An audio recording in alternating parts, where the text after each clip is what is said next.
भाई भाई भाई, पोस्टर देखने के बाद बवाल मच गया है पूरे यूट्यूब पे।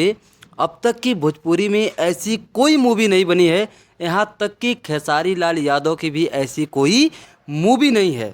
लेकिन आप लोगों को एक फैक्ट बताते चले, खेसारी लाल की जो डंस मूवी है उसका फर्स्ट जो पोस्टर मोशन वाला आउट हुआ था उस पर काफ़ी ज़्यादा प्रेम मिला था। लेकिन प्रेम मिलने के बाद जस्ट कुछ दिन बाद सेकेंड पोस्टर आउट होता है और बवाल मच जाता है। लेकिन कहने का मतलब ये है, दिखाया कुछ और जाता है, बनाया कुछ और जाता है। अब लोगों का कहना है कि पुष्पा 2 से उसका कंपैरिजन कर रहे हैं। तो बाबू आप लोगों को ये बता दें, जब मिलना बिहार में सिनेमा घर 6 गो है तो पुष्पा 2 से कैसे कंपैरिजन कर सकते हो। और रही बात ये कि लोग कह रहे कि अल्लू अर्जुन के पाप आ गए, तो पाप बनाने के लिए आप लोगों को बहुत ज़्यादा मेहनत करना पड़ेगा। मेहनत करने के लिए मतलब आपको सिनेमा घरों में उतरना होगा। अब रिव्यू वो भी करते हैं जो सिनेमा घर कभी जाते ही नहीं हैं। अब खेसारी भैया की जैसे राजा राम मूवी थी, वो क्या किसी मूवी से कम थी? वो भी भोजपुरी की एक अलग थलग मूवी थी। लेकिन आप लोगों ने कितना प्यार दिया कि मनी मिराज के फिल्म ने भी उस फिल्म को पछाड़ दिया। तो बाबू कहने का मतलब है, बाप आ गए पाप आ गए, इससे कहने से ब्लॉकबस्टर मूवी नहीं होने वाली है।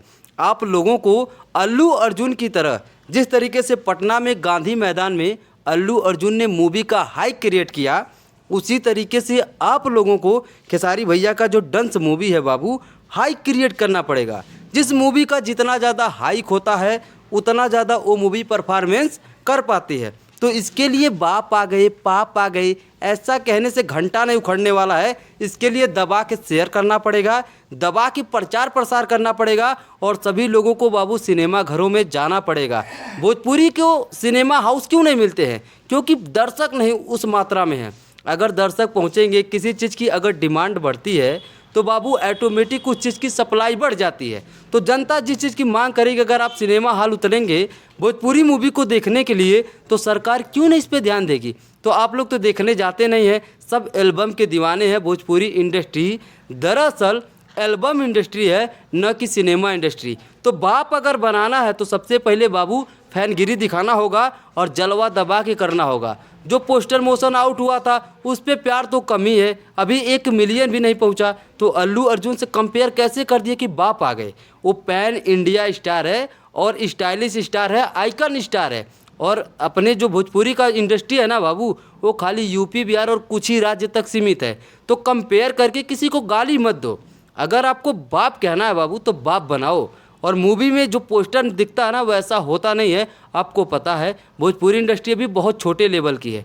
लेकिन अगर अपने खेसारी भैया साउथ इंडस्ट्री में उतरते हैं तो अल्लू अर्जुन को पीछे छोड़ सकते हैं। क्योंकि एक चाय की कीमत बाबू टपरी पे 10 रुपये होती है, लेकिन उसी चाय की कीमत अगर ताज जैसे होटल में पियेंगे तो हज़ारों देना पड़ता है। तो बात जगह की है, खेसारी भैया के अंदर वो टैलेंट है, वो क्षमता है। आप स्टेज शो में, एल्बम में एक चीज़ देख सकते हैं। 2024 में अभी उन्होंने ज़्यादा व्यू लाने पे यूट्यूब पे झंडा गाड़ा है, जिसमें अल्लू अर्जुन भी पीछे हैं। तो दरअसल बात यह है कि भोजपुरी इंडस्ट्री अभी उस लेवल की नहीं है। बाकी खेसारी भैया का लेवल अनलिमिटेड है। तो आपको अगर इस मूवी को ब्लॉकबस्टर बनाना है तो ज़्यादा से ज़्यादा शेयर करिए और लोगों को बताइए कि 12 तारीख को यानी कि 12 दिसंबर को इसका टीजर आउट होगा। टीजर को सबसे पहले अगर आप लोग ट्रेंड में लाते हैं तो मान जाएंगे कि मूवी ब्लॉकबस्टर होगी। क्योंकि जैसा पोस्टर अगर उस तरीके से हुआ तो हकीकत है बिहार के पुष्पा जो है भाई कि अपने खेसारी लाल यादव हैं, और पुष्पा अल्लू अर्जुन को बनाने में भी बिहार की जनता की ही हाथ है। तो आप लोग जिसको चाहे महान बना सकते हैं। तो ज़्यादा से ज़्यादा शेयर करिए और 12 तारीख को टीजर में आप लोग अपना पावर बाबू ज़रूर दिखाइए, अगर खेसारी भैया के ब्लॉकबस्टर बनावल चाहत हुआ तब। और चैनल के सब्सक्राइब करा, जैसे ही टीजर आई ज़बरदस्त तरीके से एक एक पॉइंट नोट करके ओकर रिव्यू कल जाई, का मूवी आगे हिट हुई या फ्लॉप हुई, पूरा रिव्यू मिली। तो चैनल के सब्सक्राइब करके ट्रेंडिंग स्टार के बारे में एक बार जरूर लिखा और डंस मूवी के बारे में तो हर कार आए है वो कमेंट में जरूर लिखा। और आगे बनल रहा यह तरीके के अपडेट पावे करते।